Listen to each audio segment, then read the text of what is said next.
We live in a world where there is more access to information than ever before. Generations, young and old, are being exposed to radically different ideologies and opinions every day. It can be so overwhelming trying to decipher what's true and what's false. But there is a way. Join me as we discuss some of the toughest questions out there about Christianity, the Bible, and culture. I'm your host, Nick Lackey. Welcome to The Garrison.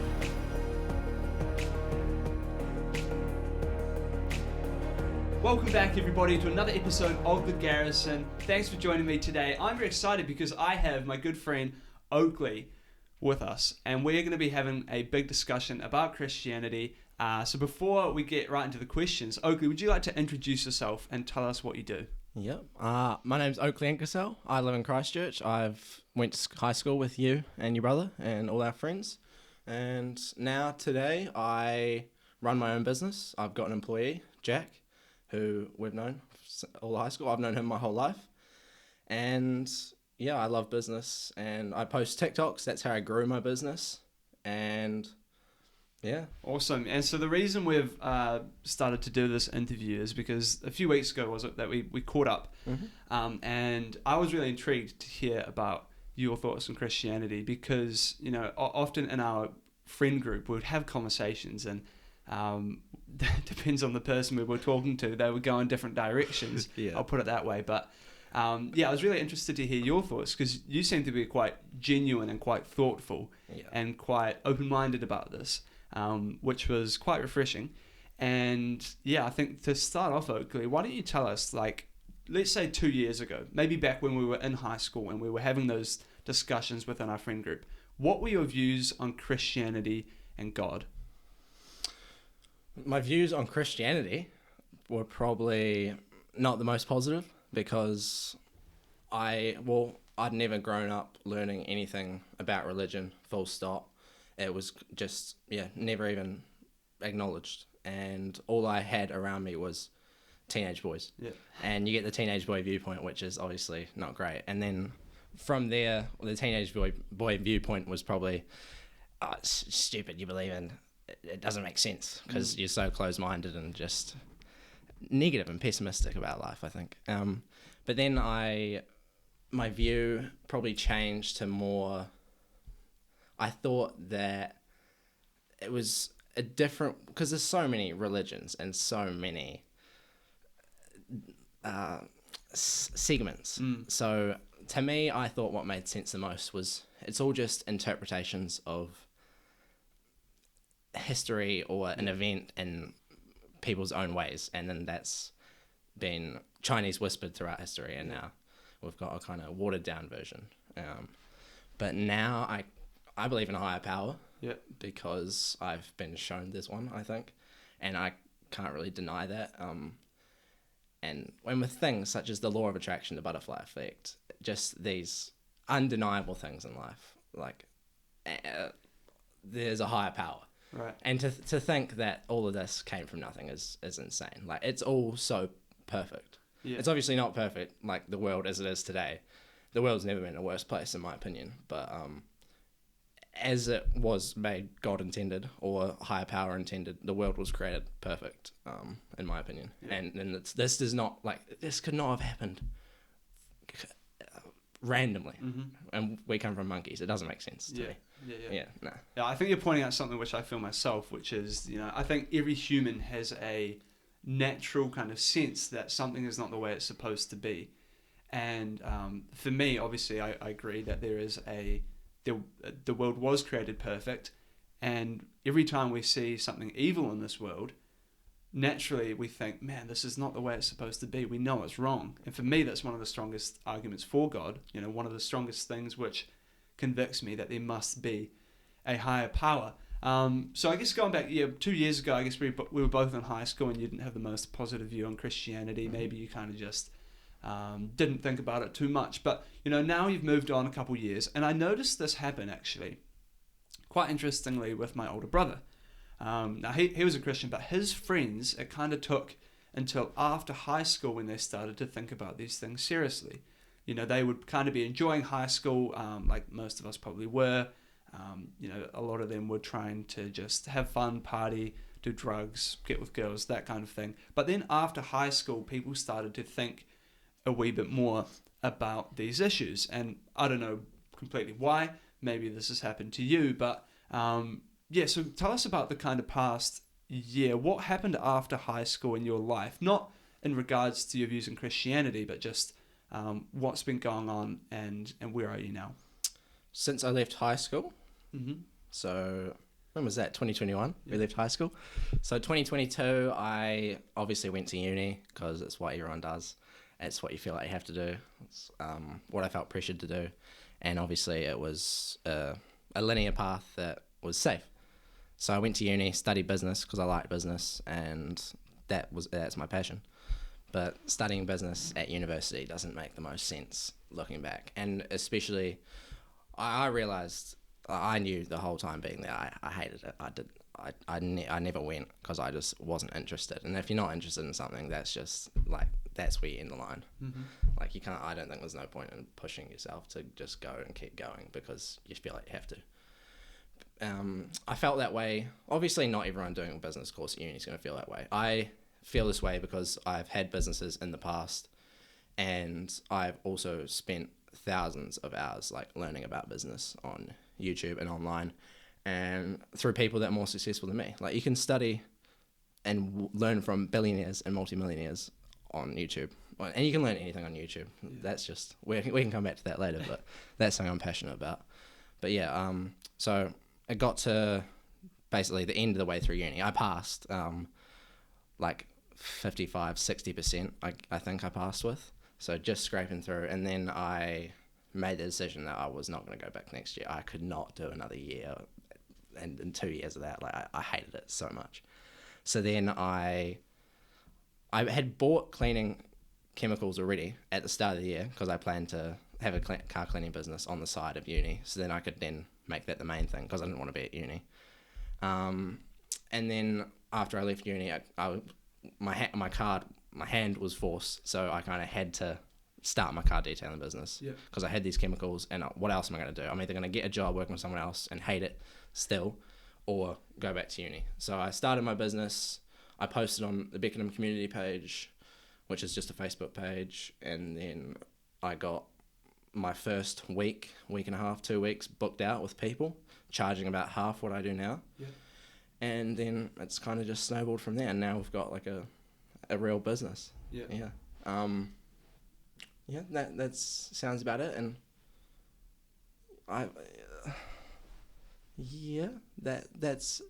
that's what my focus, and that's what everything I do is cleaner cars at the moment. And you've got a very successful like TikTok channel as well. You're popular on social media. You're getting lots of clients.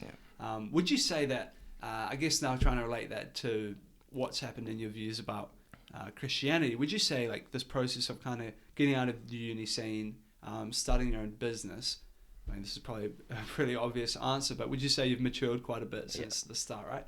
And with that kind of getting out of the uni scene, not that there's anything really wrong with the uni scene, but getting out of that, would you say you've started to think about bigger issues a bit more? And just I think more or less it's come from learning online. Like words cannot describe what my brain has seen and found out over the past couple of years since leaving high school. And even this is through business, through conspiracy theorists, I guess you could call them, which are just people that ask questions about things that you should be asking questions about. Like we'll stay away from the borderline stuff, but in terms of business in relation to the world, the world is one big business. Countries are businesses that contribute to the world business. So once you learn about business at the lower levels, if you have that kind of open mind and ability to view it from above, that's what I kind of you kind of can view. The more you learn about business, the more you kind of see everything from a bird's eye view, I think, and it's quite eye-opening, and it's just words cannot describe what's happened to the world over the past 50, 70 years. Yeah. And I think I'm familiar with what you're talking about. Maybe some of the audience isn't, and as you say, maybe let's not completely get sidetracked on that issue now, but I find it interesting because, so are you kind of saying that it was business and learning about kind of global business and big corporations and that kind of thing, which led you to start discovering about, I don't know, global superpowers, and then you started getting into the morality of it all? I think so. And then that's been the thing which has kind of led you to start questioning, where does the evil come from? Maybe there's a higher power? Yeah. Is that what or when you see there's such evil in the world and secrecy and lies and manipulation, just everything negative, you realize it must come from that much negativity, must come from a negative force. Right. So with it, and like with everything, like in the movies, there's always a good guy and a bad guy. Mm-hmm. So it does not make sense for all this evil to be without good. And whatever that good is, that's where I'm currently at now, like finding what it is. Yeah. Yeah. Yeah, and I've used this analogy on the Garrison before, but the way I view it is that, evil can't exist without good. Of course. Right? And it's a bit like rust. Rust cannot exist unless there is something to actually be rusted or corrupted. And it's like a brand new shiny Lamborghini. You've got it there, but if you leave it alone, you don't take care of it, eventually the rust will come and corrupt it. You need cleaner cars. You need cleaner cars to come sort it out. Exactly. But, it'll start to corrupt the car. And if you take all of the car out of the rust, what have you got? Nothing. Yeah. But if you take all the rust out of the car, then you've got a perfectly good car. Mm-hmm. And so evil is just a corruption of good. And I'm glad you've come to this conclusion. I think it's the common sense conclusion to come to, that, if there is a corruption of good, then there must have been good in the first place. But where does this good come from? And you say, is that the point where you're kind of at now? Yes. Yeah. Yeah. I know, and I don't feel justified to explain to anyone why I know or why I feel this way, but I do in my heart. I know that there's a higher power, and I am very thankful that recently in my life I've felt more connected to this higher power. Yeah. Because I think that's a real powerful thing in life. If you trust and believe, and through things like visualization, manifestation, there's so just fundamental law, the law of attraction, that are all, I think, connected to this higher power. It's really powerful if you do believe and combine forces. Right. Yeah, and I think when you're saying it's obvious to you that there must be a higher power, I think the Bible agrees with you there, Oakley, because I read from Romans chapter 1 verse 18. It says, "The wrath of God is being revealed from heaven against all the godlessness and wickedness of people, who suppress the truth by their wickedness, since what may be known about God is plain to them, because God has made it plain to them.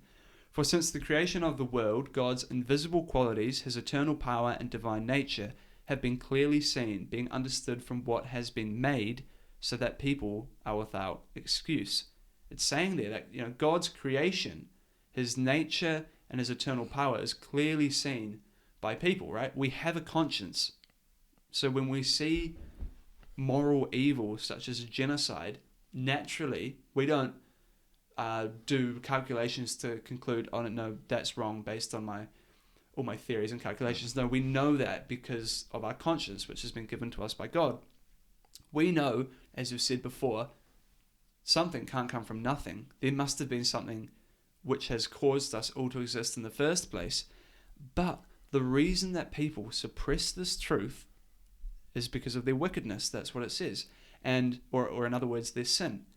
And it's a bit like someone who, I've heard this analogy being used before. It's a bit like someone who's in a pool and they've got one of those beach volleyballs. And if you push the beach volleyball under the water, you can suppress it, right? You can hold it underneath, maybe you're sitting on top of it. But naturally that ball wants to pop to the top. If you leave it to itself, it'll pop up. But because you're sitting on it, it will stay under the water. And I think it's the same with the truth about God, is that people don't want God to exist, or they don't want Christianity to be true. Because when you do admit that, then now all of a sudden there's moral accountability. Now suddenly, the drugs that they're into, the pornography, the sex before marriage, the swearing, the blasphemy, everything that people just want to be able to do naturally, now suddenly there's moral accountability. Now they have to admit that maybe what they're doing isn't right. And so people suppress it. And so when you're saying before about how, you just know that there's a higher power, I mean, I have the same experience, really.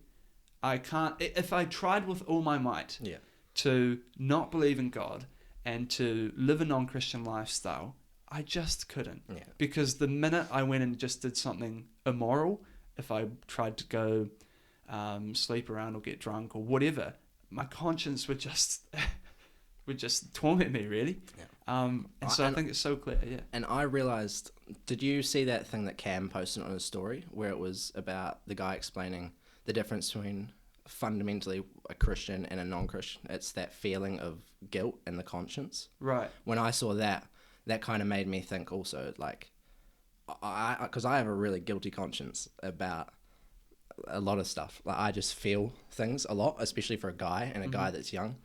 I feel things quite strongly. Yeah. And what you're saying then, it kind of, and what Cam posted, it resonated with me and made me think, if Christians have these values and I have these similar values, it just made me question it. And I'm definitely on that side. Yeah. And I think that a lot of people would just deny it because they're scared. I think at the end of the day, I think a lot of people are scared and they don't know it.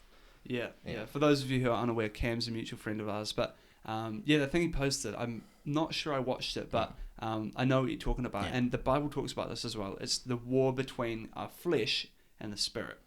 And I guess as a non-Christian, we have the natural God-given conscience, which tells us basic right from wrong. But when you become a Christian, the Bible says the Spirit of God lives in you, and the Spirit is the thing which will... To guide you? Yeah, to guide you and convict you of sin. That's a big function of the Spirit, right? So as a Christian, when you go and do something which is morally wrong, it's the Spirit which will convict you, hey, you should stop doing that. That's not right.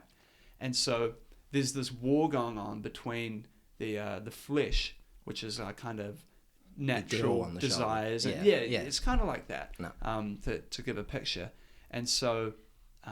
the video that you're talking about, I can imagine what it was saying about this kind of war going on between the flesh and the spirit. And ultimately, we believe that in heaven, the spirit will have full kind of authority. The flesh is out of the picture anymore. We don't have to no longer are we kind of battling with sin in the way that we do on this world. But I completely understand what you're saying. Now, in light of all of this, Oakley, you're starting to realize that there is, or rather not starting to realize, but you realize that there is moral right and wrong in the world. There must be a higher power. I got a question for you. If there was a God, would it make sense for him to punish people who have done evil? Yes. Yeah. I believe it would. Yes. What about someone like, if you're a listener and you maybe don't agree, what about someone like Hitler? Right, Hitler never really faced any earthly justice for what he had done. So ultimately, I believe that if God is real, which I do believe, then God will have justice with someone like Hitler. Right, he will be punished for what he did wrong. But what about someone like, I'm trying to find someone kind of in the middle between Hitler and, what about just a gang member who's killed a few people in his life, right? He hasn't committed genocide, but he's killed a few people. Do you think God would have justice with him? I would hope so. Yeah? Yeah. What about someone like you and me, right? Now, I don't think we've murdered anyone. But, that being said, I mean, I can openly admit that I've told lies before. I've stolen before. I've looked with lust before. I've had unrighteous anger at people before. And the Bible even says, the standard is so perfect that even having hatred towards someone is considered murder. In the same way that if we lust towards someone, it's considered adultery of the heart. And so, what about that person? Do you think they would be punished for what they've done? I would hope not. Yeah. You'd hope not? Well, this is where I am still a bit on the fence with Christianity, because one of my questions I wrote down, this leads perfectly into that, I think. One of the questions I wrote down was, what is the difference between the Christians like you and Cam that go to church, you save yourself for marriage, you don't swear, you're pretty close to a perfect Christian, compared to one that does get with some girls, just they dabble, they do a little bit. And then what's the difference on the far end of the spectrum? Yeah, like imagine if Hitler was a Christian, would he just be negated to any punishment because of his belief in Christ? Do you mean if like Hitler became a Christian? If he was a Christian person and committed the same acts he did, would he face punishment? Okay. There's a few different things I'll say. First one would be, if someone claims to be a Christian, but then they're going out and, to be extreme, commit genocide, I think that's a fairly good example of someone who isn't really a Christian, but they say they are, right? The Bible even talks about false conversion, where someone will maybe say a little prayer, and then maybe they think they're a Christian, but they haven't really been what's called born again. They don't have that Spirit of God living in them. And would Jesus or God know? Oh, absolutely. Okay. Yeah. Okay. And so anyone who just says, oh, I'm a Christian, we have to actually examine, have they really repented of their sin? Have they really put their trust in the Jesus of the Bible? And I've known people like this who have maybe said a little prayer and they think, oh, I'm a Christian now. But then they fall away and they're living in sin. And it's a really, it's a big topic within Christianity as well.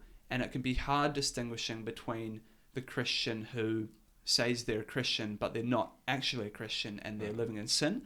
But then there's the true Christian who has repented and they have put their faith, but then they still mess up. You know, how do we know the difference? And a good analogy that helped me try and understand, and I'm no expert on the matter, but it's a bit like someone if they're standing on a tightrope above water. And there's two people. There's the person who jumps into the water because they want to go for a swim. But then there's the person who's trying to balance on that tightrope, and every so often they fall into the water.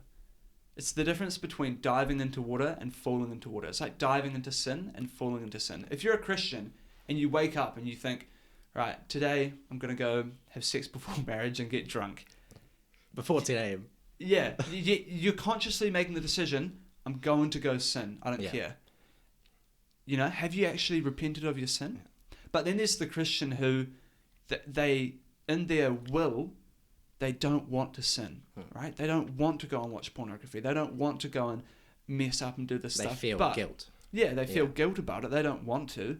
Yet, due to the temptations of this world, sometimes they stumble and they fall into sin.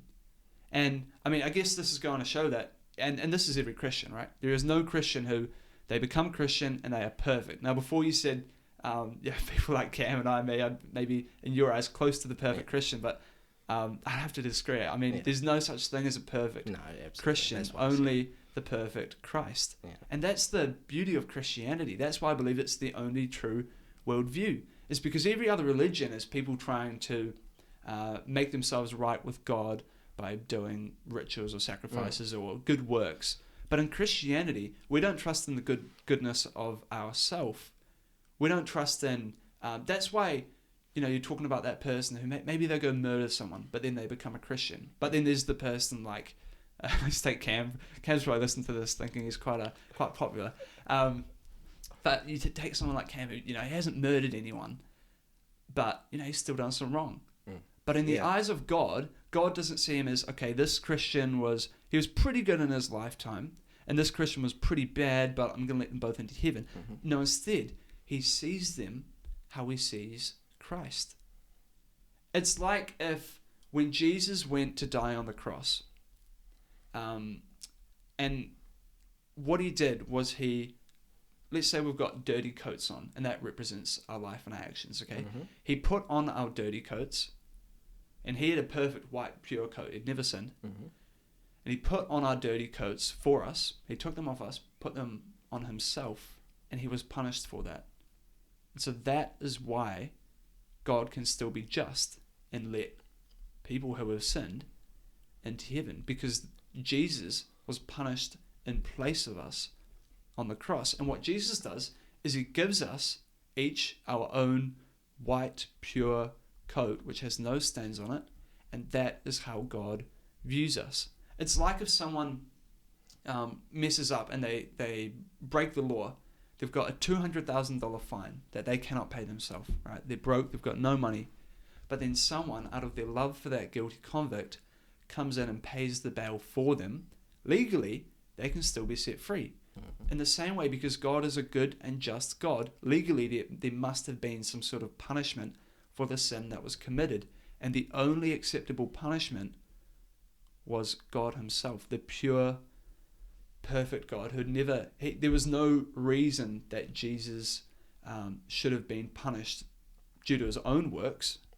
He'd never done anything worthy of punishment, but we had. And so it's kind of an exchange between the two of us. And so as a long answer to your question, God views Christians through Jesus Christ. Yeah, and that's why we can go to heaven. That's why the guilty person who's even murdered can still go to heaven. And Christians will acknowledge that we aren't good people at all. In fact, that's one of the first steps to becoming a Christian, is actually acknowledging I'm a sinner. I'm not a good person. Yeah, maybe compared to the rest of the world, I'm pretty good. I haven't done genocide and that kind of thing, but to the standard of God, I'm not a good person at all. You know, God's law shows us that. But yeah, does that answer your question? A little bit. Well, the first time I heard any of that was when we talked a couple weeks ago. So I understand that. So do all Christians, would they get treated equally because Jesus died for our sins? So they would all get treated equally in heaven? Equally in the sense that we all get to heaven. Yes. The Bible does talk about, I guess, reward being different. So, you know, the Christian who's maybe laboured for the Lord his whole life, he's gone out and been a missionary and he's devoted his life to serving Christ, as opposed to maybe the person who becomes a Christian on the deathbed. Now, both are rewarded equally in the sense that they are in heaven. Yeah, that makes sense. But perhaps there's different roles and responsibilities given to them in heaven, rewards. To be honest, I'm not completely sure. Yeah. But I do know that God is a just God. Yeah, and He knows our hearts. Yeah, and He knows the difference between a liar and a genocide. Yes. Yeah. So He's gone and done genocide, and in the same way, not everyone in hell, I believe, will be judged equally. In the sense that, again, we'll use Hitler as another example. Hitler may not receive the same punishment as an everyday person, right? And the Bible says that we'll be judged according to our deeds. Not just judged, okay, you've accepted Christ, you haven't accepted Christ, boom, you're off to heaven, boom, you're off to hell. Yeah. Instead, it will be according to the works that you've committed in your life, according to what sins you've committed. I think the punishment will be just. And so that's why when people raise up moral questions about God, you know, why would God allow someone to go to hell for eternity? I can try to explain it as best as I can, but at the end of the day, God is a good and just God, and His standard of justice is better than mine. If I want to argue against God's standard of justice, who am I to argue against it? If God really is real and He's the creator of everything, why should His creation, little old Nick, go and question His justice?